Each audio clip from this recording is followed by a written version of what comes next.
Economics में हमें जो पढ़ना है, हमें जो इकोनॉमिक्स में पढ़ना है वो नेशनल इनकम से शुरू करेंगे।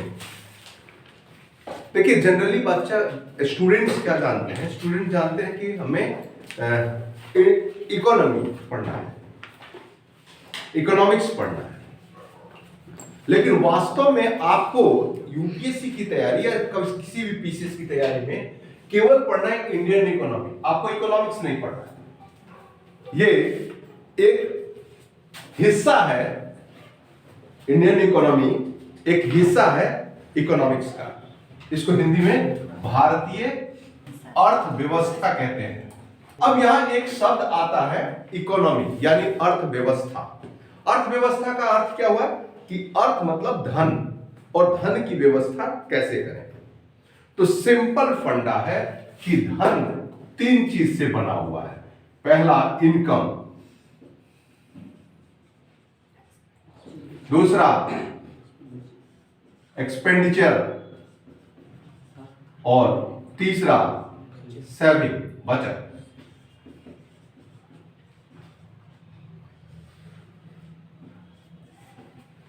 ये तीन चीज ही मायने रखता है आपको किस चीज का, आय व्यय खर्च इकोनॉमिक्स का। इसी का व्यवस्था करना कहता है अर्थव्यवस्था, चाहे वो व्यक्तिगत स्तर पर हो या घरेलू स्तर पे हो या राष्ट्रीय स्तर पे हो, ये तीनों इसमें शामिल है। क्लियर है? अब देखिए हमें पढ़ना है नेशनल इनकम, तो हमें किस आधार पर राष्ट्रीय आय निकालेंगे? बेस चाहिए ना कि हम देश का आय कैसे निकालेंगे, क्योंकि कोई नौकरी वाला है, एक सब्जी वाली है, क्या सब्जी वाली का आय राष्ट्रीय आय में योगदान करता है? No sir. यस बिल्कुल करता है। एकदम, कैसे निकालेंगे ये अलग बात है, लेकिन भारत में एक मामूली कारीगर से लेकर और उच्च आय वाले सबका काम करता है, निकालना जटिल प्रक्रिया है। आपने सीधे कह दिया कि नहीं होता है, बिल्कुल होता है। कैसे होता है? सबसे पहले किस आधार पर निकालते हैं? तो सबसे पहले निकालते हैं द इनकम मेथड। आय की प्राप्ति एक निश्चित अवधि के लिए होती है। आय की प्राप्ति क्या होती है? एक निश्चित अवधि के लिए होती है। जैसे कुछ लोग आवर में कमाते हैं, घंटों में, कुछ लोग आवर्स के अलावा डेज में कमाते हैं, कुछ लोग क्या कमाते हैं? Weekly, Fortnite. फोर्टनाइट जानते हैं किसे कहते हैं? आप लोगों को पता होना चाहिए कि बैंक में 2 बार छुट्टी होती है, सेकंड सैटरडे और फोर्थ सैटरडे। क्यों? क्योंकि 14 दिनों की एक रात मानी जाती है, यानी एक स्लॉट मानी जाती है हमारी हिंदी तिथि में, कृष्ण पक्ष और शुक्ल पक्ष। इसको पाक्षिक बोलते हैं, यानी फोर्टनाइट। ये 14 डेज का होता है। आप जियो का भरवाते हैं ना, तो 28 दिन का स्लॉट देता है ना, 30 दिन का नहीं देता है, डिपेंड ऑन फोर्टनाइट। फिर मंथली, क्वार्टरली, ये 30 डेज का होता है, ये 90 डेज का होता है। ये इकोनॉमिक्स में डेज बहुत इंपॉर्टेंट है। हाफ ईयरली, ये 180 डेज का होता है, और एनुअली ये आपको 365 डेज। अब जो एनुअली है इसको हम कहते हैं फिनेंशियल ईयर। हर एक देश का अपना अपना होता है। भारत का फिनेंशियल ईयर कब से लिया गया है? 31 मार्च। क्यों लिया गया है? जी हां, इंडियन कैलेंडर 1957 में हमारा शक संवत इसको एडॉप्ट किया गया था। ये राष्ट्रीय पंचांग है। इसके आधार पर फर्स्ट वीक में होली के 15 दिन बाद से हमारा नया साल शुरू होता है। इसलिए 1 अप्रैल से 31 मार्च इसे वित्तीय वर्ष कहते हैं। आजकल लोग कहते हैं ना कि पैकेज मेरा मिला है, इतने का पैकेज है। तो ये पैकेज किस चीज का होता है? फाइनेंशियल ईयर का। तो पहला हुआ है आय। तो अब इसमें आय का अर्थ 2 प्रकार के हुए। पहला जो है, जो रिकॉग्नाइज्ड है, यानी रिकॉग्नाइज्ड बॉडी जिनका आय फिक्स है। कौन कौन? तो पहला जो नौकरी पेशा करने वाले, गवर्नमेंट जॉब या रजिस्टर्ड कंपनी जॉब, उनकी आय तो निश्चित है, या पीएसयू में काम करे या किसी में। अब आता है कि एक बिजनेसमैन, तो बिजनेसमैन अपना आईटीआर भरता है। हाँ, घपला करता होगा निश्चित रूप से। वो हर एक व्यक्ति अपने आय का हिसाब किताब देता है।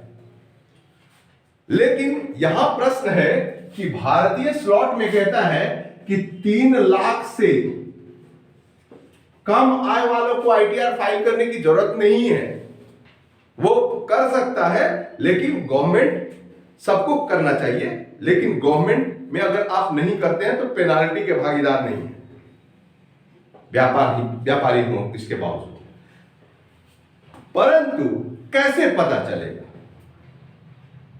ऐसा कोई व्यक्ति नहीं होगा जो working in the sense working age है भारत में 18 साल से 60 साल, 18 से 60 साल के लोग को कार्मिक माना जाता है, कार्य करते हैं। इसके बाद कुछ अलग अलग क्षेत्रों में इसका अलग अलग माना गया है। कुछ क्षेत्रों में तो 15 ईयर से भी माना गया है कि 15 साल के ऊपर जो बच्चे हैं वो काम कर सकते हैं। कुछ में आपको 70 साल तक माना गया है, कुछ में 65 साल। जैसे सुप्रीम कोर्ट के जज जो है वो 65 साल में रिटायर करते हैं। वाइस चांसलर जो है 70 साल तक उनको रखा जाता है। या जो रिटायर हो गए हैं गवर्नमेंट जॉब में, वो एडॉक पे काम करते हैं। तो ये सब वर्किंग माना गया, तो उसको हटा दीजिए। लेकिन मेन जो पावर है यही है। बाकी लायबिलिटीज है, 60 से ऊपर है वो भी बोझ है, और 18 से नीचे है वो भी बोझ है। तो कोई ना कोई करता है। तो हर लोगों का आय हम किससे तौलते हैं? मॉनेटरी वैल्यू से। मॉनेटरी वैल्यू मतलब मौद्रिक मूल्य। हर किसी का मौद्रिक मूल्य है। यहां तक कि घर में काम करने वाली महिलाओं का भी अर्थशास्त्र कहता है कि उसका मौद्रिक मूल्य होता है। वह घर में झाड़ू पोछा करती है, उसका भी मौद्रिक मूल्य है। खाना बनाती है, कोई खाना बनाने वाली लेती ना, कोई झाड़ू पोछा करने वाली लेती ना। अब देखो, अब यहां पे आता है कि तब इनकम मेथड में हम क्या किए कि सबका इनकम निकाले।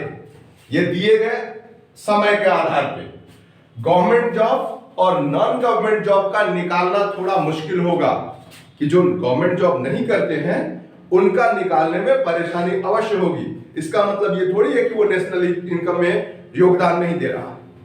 दूसरा हम लेते हैं जिसको कहते हैं प्रोडक्ट मेथड। अब ये प्रोडक्शन जो है वो 3 स्तर पे होता है। प्राइमरी सेक्टर, प्राथमिक में क्या होता है?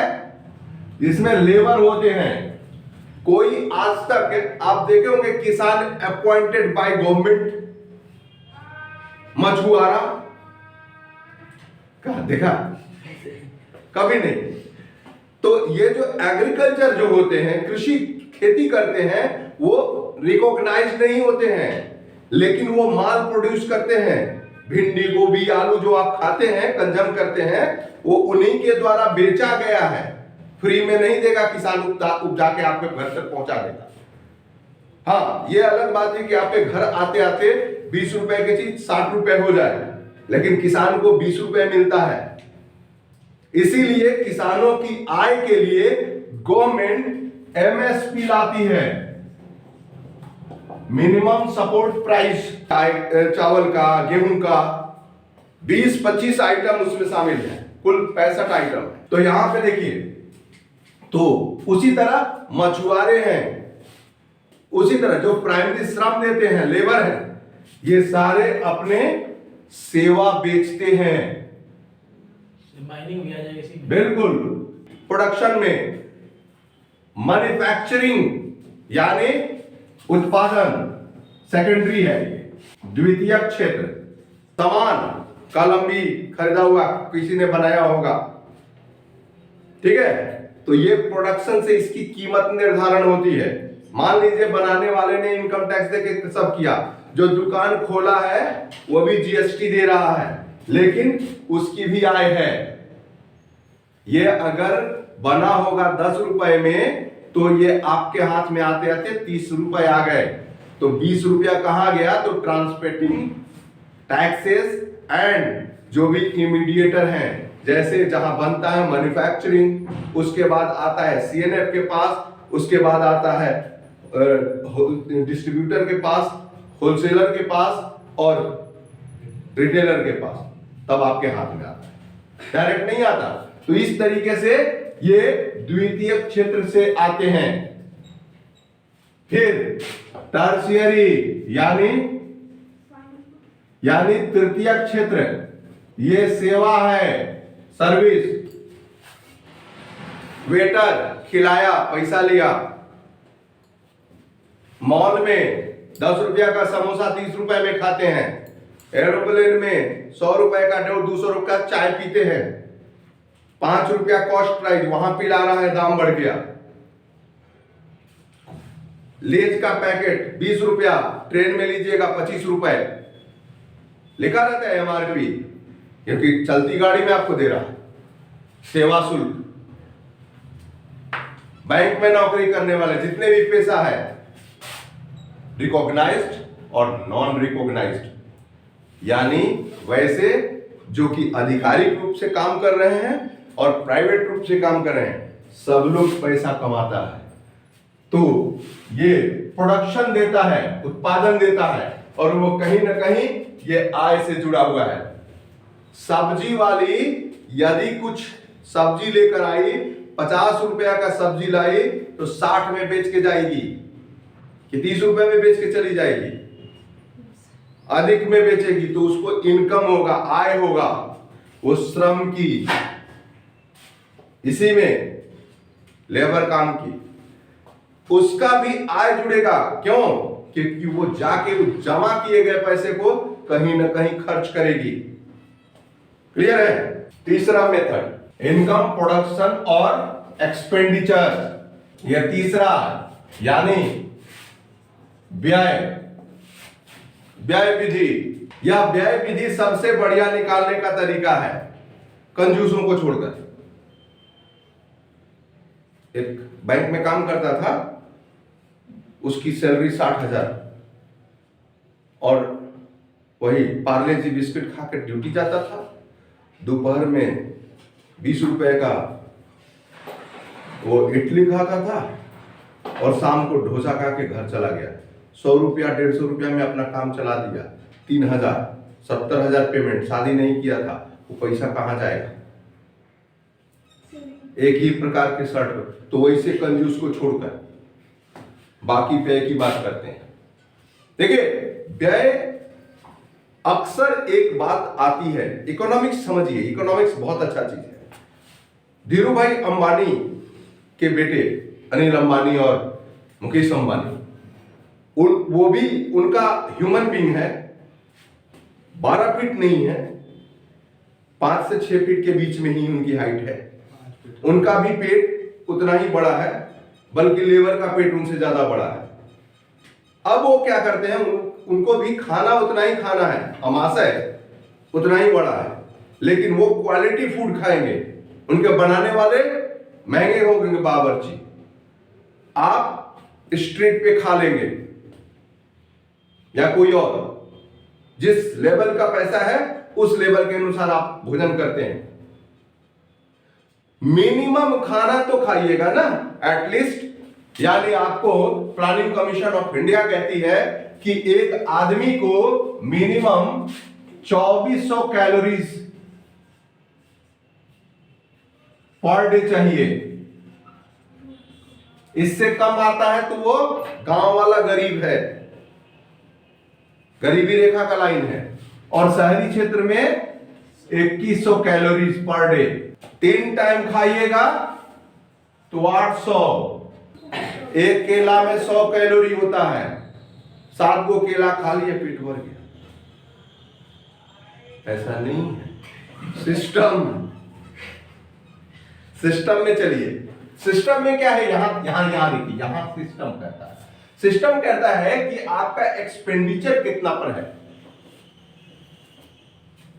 एक आदमी, एक फैमिली यानी 5 मेंबर्स का मिनिमम न्यूक्लियर फैमिली माना गया है। 5 मेंबर्स में माता पिता बाल बच्चे, किसी का 2 बच्चा, किसी का 1 बच्चा, और स्वयं पति पत्नी। तो कोई बूढ़ा नहीं है तो किसी के यहाँ माता पिता भी हैं, 2 बच्चे हैं, 6 हो गए। तो ये एवरेज माना गया कि 5 मेंबर्स का एक फैमिली होता है, ठीक है। और इस 5 मेंबर्स के एक फैमिली को कम से कम एटलीस्ट 15,000 रुपए मांगो रही है, इतना भत्ता मिलना चाहिए। रोटी 3 टाइम खाएगा ना, 2 टाइम चावल खाएगा ना, गवर्नमेंट उसी ना वेलफेयर के चलते 35 किलो अनाज मुफ्त दे रही है इस कोरोना में। तो खर्च समझिए इसको कैसे करते हैं। जैसे मान लीजिए कि एक हिस्सा है, इस शहर के इस हिस्से में एक गांव है, एक विलेज है जिसका पॉपुलेशन 3000 है। 3000 कुल लोग हैं। इस 3000 लोगों में कमाने वाले अर्निंग मेंबर कम से कम 400 से 500 होंगे। और 4 5 20 जोड़ दीजिए, 6 से मल्टीप्लाई डिवाइड कीजिए तो 400 अर्निंग पर्सन होंगे, जो कि लेबर हो, कूली हो, अधिकारी हो। ये सारे लोग कहीं ना कहीं काम करते हैं, रिकॉग्नाइज जगह पे, नॉन रिकॉग्नाइज जगह पे। अरे नौकरी वाले हैं, बिना नौकरी वाले बिजनेसमैन है। अब ये लोग क्या करेंगे कि घर में खाने के लिए, पहनने के लिए यहीं के एरिया से ना आसपास एरिया से खरीदेंगे। तो एक साल में अगल बगल गुमटी वाले कितने बेचे, दुकानदार कितने बेचे, ये सारे खर्च निकाला जाता है, ठीक है। और इसको बोलते हैं सैंपलिंग। प्रत्येक घर को तो ले नहीं सकते, किसी चुने हुए क्षेत्र का लिया और इस आधार पे लगा कि यहां के लोग मंथली, एनुअली इतना खर्च कर देते हैं इस पे। लिविंग ऑफ स्टैंडर्ड कैसा है, आगे चल के हम आपको बताएंगे कि किस प्रकार से ह्यूमन डेवलपमेंट इंडेक्स मापा गया। तो उसका मापन अलग है, मेजरमेंट। इससे ये कंफर्म हो गया कि ये जो मेंबर हैं उनका खर्च कितना है। भाई राशन दुकान है, तुम्हारे यहां 1 साल का ट्रांजैक्शन कितना है, तो वो बोल दिया कि सर 1 लाख रुपया, 10 लाख रुपया, 10 लाख इस दुकान से, 2 लाख इस दुकान से, गुमटी वाला 50,000, ऐसे जोड़ के उसका ट्रांजैक्शन तो पता चलेगा एन एवरेज। लेने वाले तो ये तो जाके लंदन तो खरीदेगा नहीं, ये तो आसपास ही खरीदेगा ना। तो इससे निकल जाता है। कभी कभी आप लोगों ने न्यूज में सुना होगा कि आने वाले दीवार धनतेरस में 300 करोड़ रुपए की खरीदारी होगी। नहीं सुनते हैं, पेपर में तो देता है, ये सर्वे ऐसे ही निकालता है। That is expenditure method. समझ में आया? इससे भी पता चलता है कि इधर कितने धनी लोग हैं, नहीं पता चलेगा। कारोबार आज के दिन में इतना रुपए का होगा।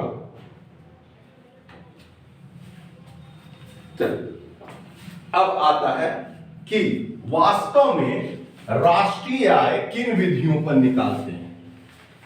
तो राष्ट्रीय आय निकालने के लिए, नेशनल इनकम निकालने के लिए मुख्यतः कुछ इंपॉर्टेंट, पहला है जीडीपी, ग्रॉस डोमेस्टिक प्रोडक्ट, सकल घरेलू उत्पाद। दूसरा है जीएनपी, ग्रॉस नेशनल प्रोडक्ट,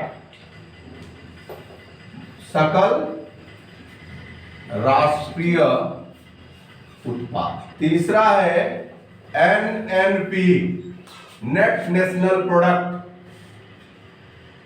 शुद्ध राष्ट्रीय उत्पाद। और चौथा है पीआई या पर कैपिटा इनकम, प्रति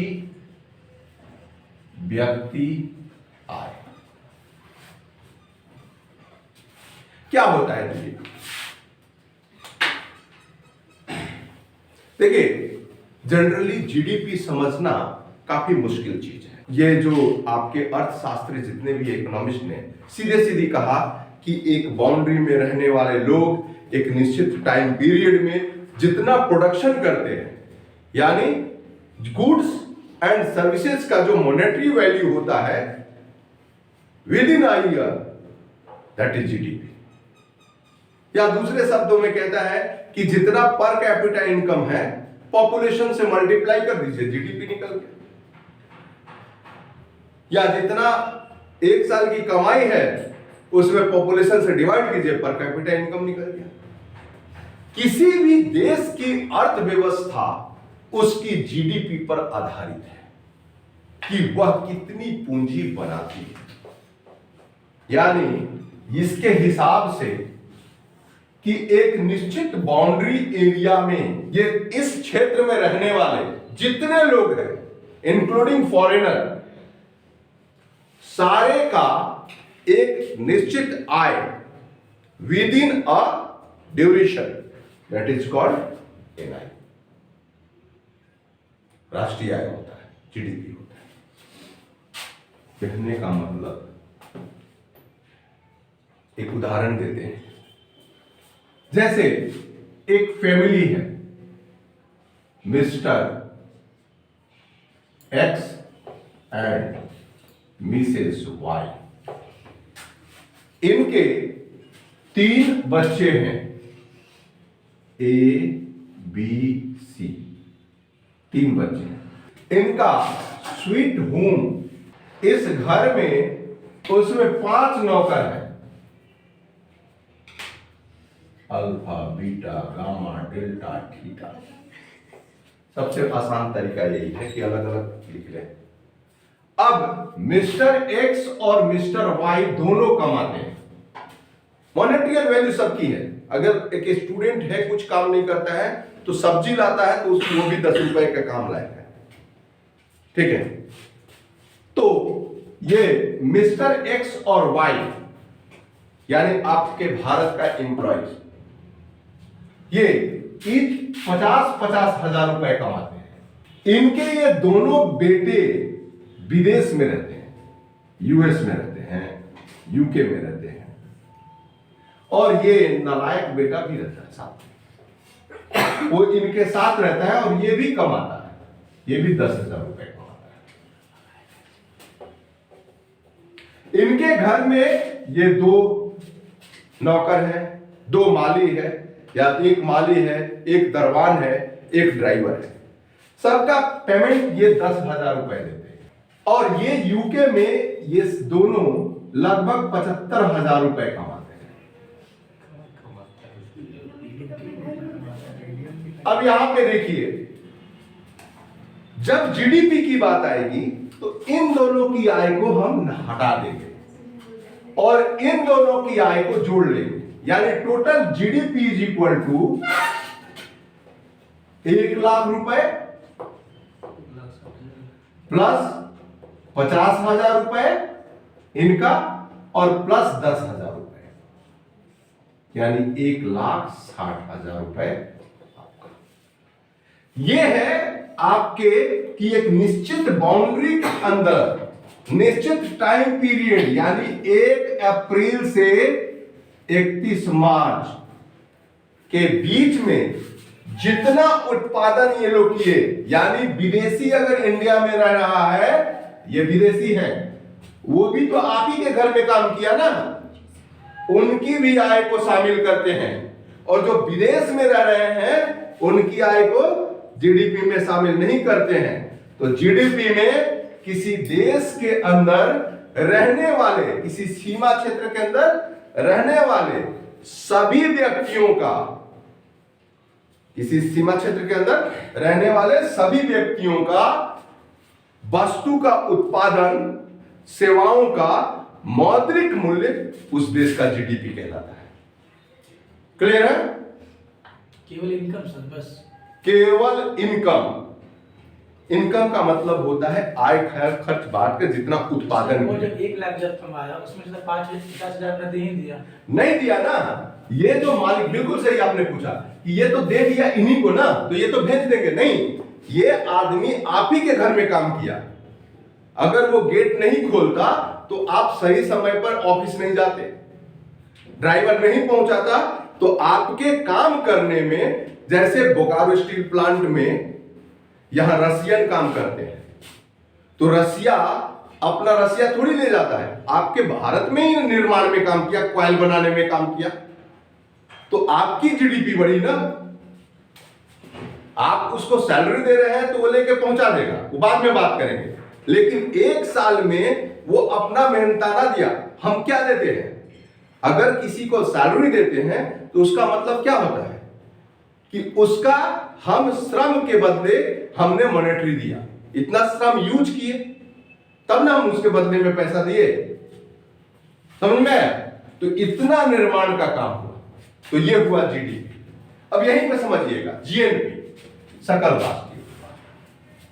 जीएनपी कहता है कि इस जीडीपी में, ये एक फॉर्मूला है, GNP is equal to GDP plus X minus M. ये समझने का सबसे अच्छा तरीका है। ये जो जीडीपी है उसमें से ये जो यूएस वाले थे जो हमने क्रॉस किया था, इनके आय को जोड़ देंगे, क्योंकि ये अपना पैसा भारत को भेजेंगे। दैट इज एक्सपोर्ट हुआ। जब हम कोई सामान बाहर बेचेंगे तो उसका आय हमको आएगा ना, तो ये एक्सपोर्ट हुआ। और जो हम सामान मंगाए हैं उसको हमको पैसे देने पड़ेंगे, ये क्या होगा? इंपोर्ट। यानी हमारे यहां रहने वाले जो हैं वो बाहर ले जाएंगे ना। आप एक आईफोन 11 13 लेके आइएगा तो इंपोर्ट किए तो उसका पैसा देना पड़ेगा ना, तो ये आपके पैसे चले जाएंगे ना। यानी यह पैसा जो है वो आपके सामान बाहर बिकेंगे तो आपको मिलेगा, और यह पैसा जो है वो आप कोई सामान खरीदेंगे, जैसे हमने क्रूड ऑयल खरीदा तो उसको पैसा देना पड़ेगा ना। क्रूड ऑयल से हम मोटरसाइकिल चलाए, कार चलाए, सामान ढोए, तो उससे हम यूज किए तो हमको पैसा देना पड़ेगा कि नहीं? अब देखिए यहीं पे इंपॉर्टेंट है, व्हेन ये condition 1 x is equal to m, तो GDP is equal to GNP बराबर जीडीपी।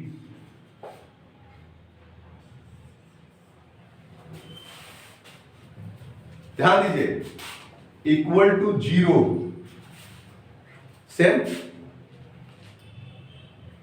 No same. अगर हम ना तो एक्सपोर्ट करें ना हम इंपोर्ट करें, दैट इज क्लोज इकोनॉमी। क्या होता है?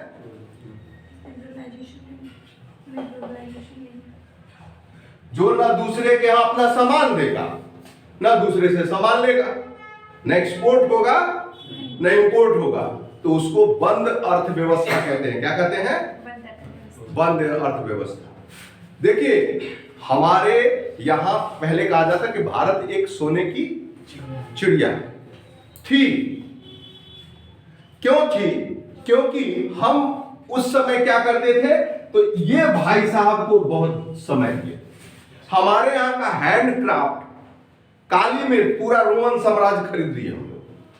रोम का जितना सिक्का था सोने का सारा भारत आ गया। वहां के गवर्नमेंट कहा कि कहीं ना कहीं पूरी यूरोप का सारा कॉइन्स चलाएगा। तो रोमन साम्राज्य का सिक्का क्यों आता था? क्योंकि वो काली मिर्च खरीद लेते थे। तो हम जितना एक्सपोर्ट किए हमारा पैसा आने लगा। अंग्रेजों ने क्या किया? हमारा एक्सपोर्ट करने वाले सामान को मारा, यानी हमारे हैंडक्राफ्ट को मारा। हमारे लघु और कुटीर उद्योग समाप्त हो गए। अब हम डिपेंड हो गए। तो हम लोग क्या उपजाते हैं? तो हम लोग केवल अनाज उपजाते हैं, उसमें भी 80 से 85% खा जाते हैं। तो हमारे यहाँ एक्सपोर्ट है ही नहीं कुछ। अगर हम एक्सपोर्ट कुछ करेंगे तब तो वहां से आएगा। चाइना ने क्या किया? अपने ही आदमियों को यूज किया। कैसे? तो छोटे छोटे सामान बनाने के, यानी लेबर यूज किया और लोगों को बेचना चालू किया। चाइना की इकोनॉमी बहुत बढ़िया है, क्योंकि बाहर से पैसे आ रहे हैं। आ रहा है समझ में? यहां ध्यान से देखिए, ये x is greater than m, GNP बढ़ जाएगा। लेकिन x is less than m, ये इंडिया की स्थिति है।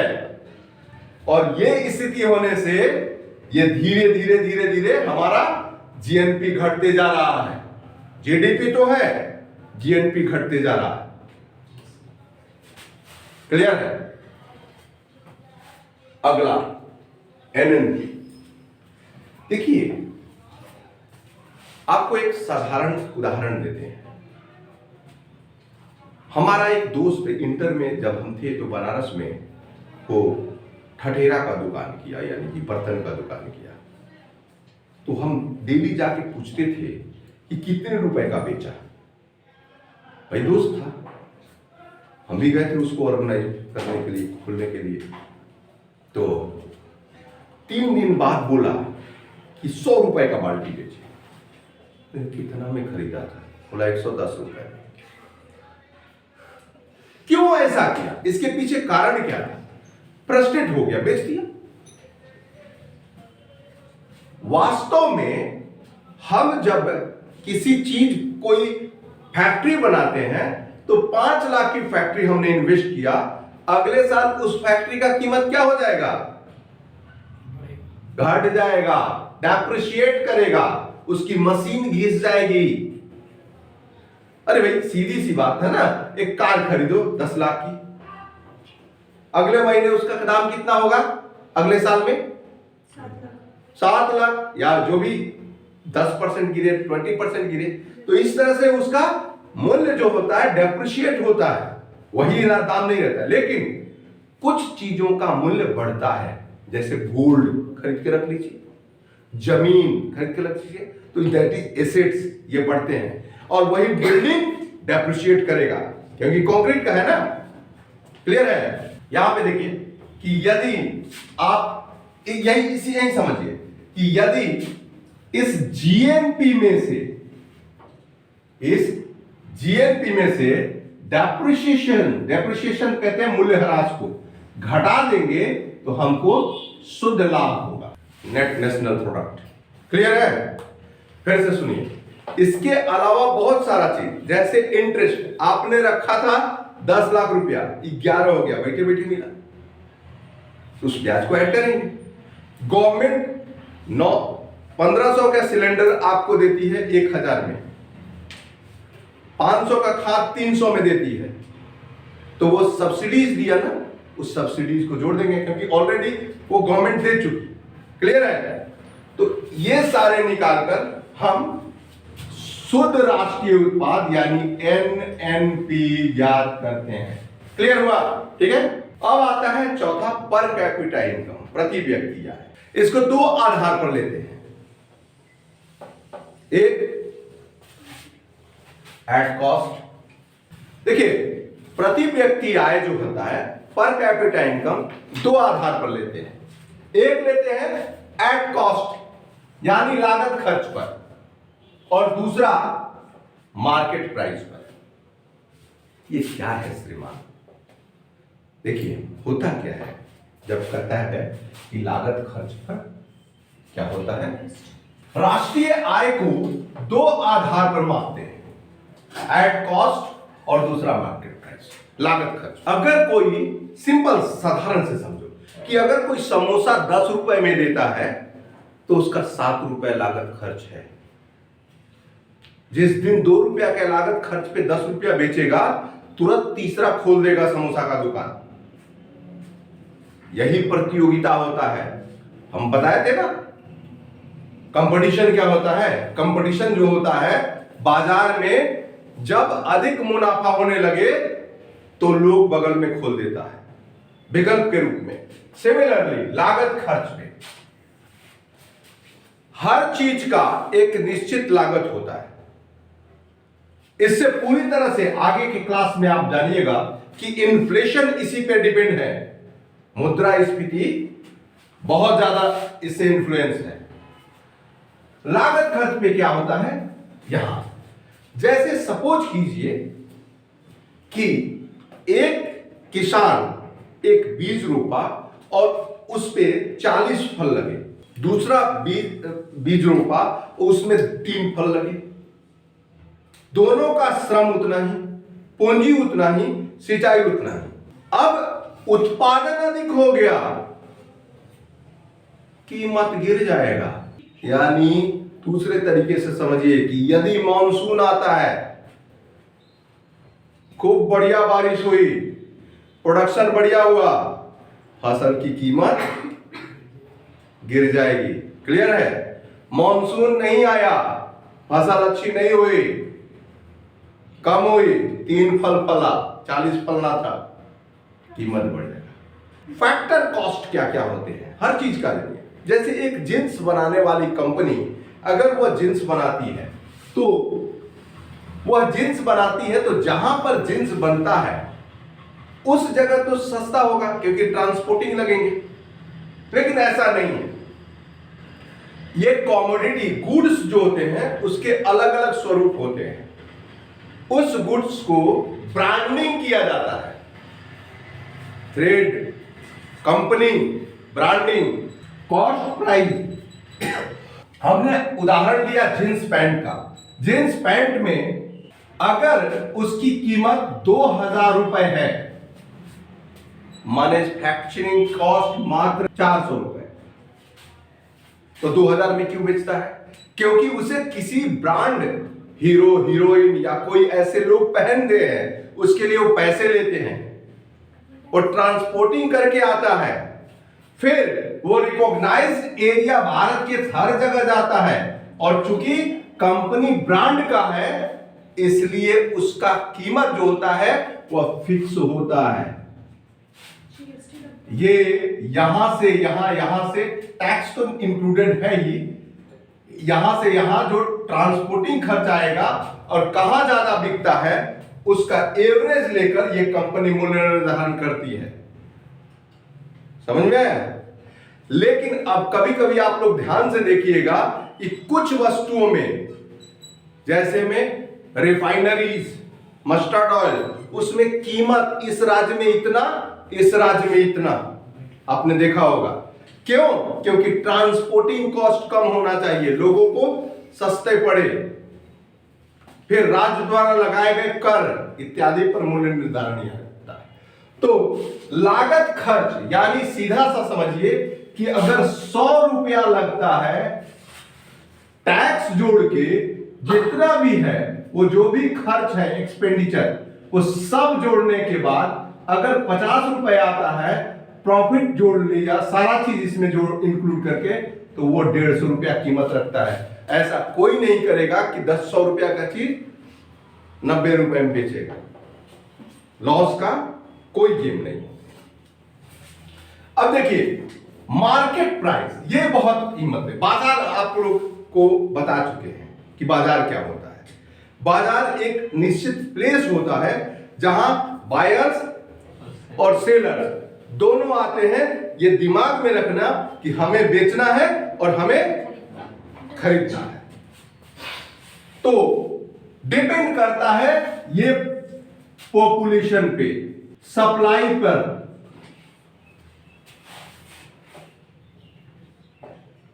साधारण उदाहरण, कोर्ट में दाढ़ी बनाने का कितना लेता है? पानी लगाया, ईंटें इटालियन पर बैठाया, 5 रुपया 10 रुपया जो दे दीजिए बना दिया,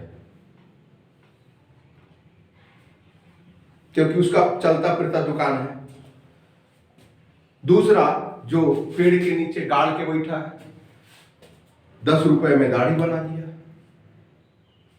ब्यूटी पार्लर में चले जाइए थोड़ा शहर में, 15 रुपए। बेंगलोर में जाइए 100 रुपए। यानी आपके हर शहर में आप ही के करेंसी का मूल्य अलग अलग होता है। ये देखिए, ये बहुत बड़ी चीज है, आपको समझिए। यानी ऐसे नहीं समझिए, अगर कोई दिल्ली में जॉब करता है, उसको 50,000 रुपया मिलता है, ठीक, उसकी सेविंग 5,000 से ज्यादा नहीं होगी। कैसे? तो कम से कम 10,000 रुपए का रूम लेगा, खाना पीना ट्रैवलिंग में 30-32,000 रुपए उड़ जाएंगे, बच्चों का है फीस वगैरह वगैरह, वो कुल मिला के 45,000 रुपए फेंक दिया, 5,000 रुपया बचा लिया। छोटे शहर में, कस्बे में अगर नौकरी करता है, 20,000 रुपए है, गांव पे रहता है, किराया नहीं लगना है, पैदल आता जाता है, भाड़ा नहीं लगना है, बच्चों को घुमाना, दिखेगा तब ना कोई खरीदेगा, माल बिकता ही नहीं। अब मेट्रो में आप जाइए, राजीव चौक से स्टेशन, तो उसका अलग किराया देना पड़ता था ना, धक्का खाइए, ओला बुक कीजिए। यहां ओला की जरूरत ही नहीं, पैदल पहुंच गए। कुल खर्च 10,000, 20,000 कमाए, 10,000 सेविंग कर लिए, 50,000 कमाए, क्योंकि वहां पर आपके यहां छोटा छोटा चीज 5 रुपए में भी समोसा मिलता है, वहां कहीं 15 रुपए में से नीचे नहीं है। 25 का 2 पीस देगा, 15 रुपए का 1 पीस। पॉपुलेशन ज्यादा है, भीड़ ज्यादा है, वर्क भी वही मिलेगा, काम भी वही मिलेगा, लेकिन यहां तो मार्क सिर्फ दूसरा एग्जाम्पल देखिए, दूसरा एग्जाम्पल, अगर 10 बाई 12 के कमरा बनाते हैं गांव में, कंक्रीट लगा के, कंक्रीट का सेम रेट, सीमेंट का सेम रेट, ईंटे का सेम रेट, एरिया गांव का, किराया नथिंग, चाचा भूसा रखने के लिए दे दीजिए, फ्री ऑफ कॉस्ट। थोड़ा शहर में आते हैं, 10 बाई 15 का रूम है, 500 रुपया, स्टूडेंट रहते हैं छोटे छोटे देहात में। फिर चले जाइए, वही स्टूडेंट रांची पटना में 3,000 से 5,000 रुपए एक रूम का, केवल रूम, कॉमन बाथरूम। वही स्टूडेंट दिल्ली जाता है 15 से 20,000 रुपए। क्यों? मार्केट प्राइस, तो मूल्य उस पर निर्धारण होता है।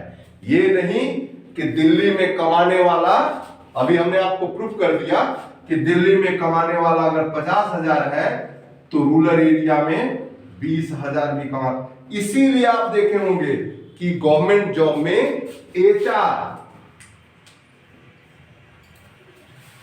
हाउस रेंट जो होता है अलग अलग 5%, कहीं 10%, कहीं 20% है। इसीलिए एक ही व्यक्ति 2 जगह अपॉइंट होता है तो उसका पेमेंट वैरी करता है। ठीक है, तो ये था आपका राष्ट्रीय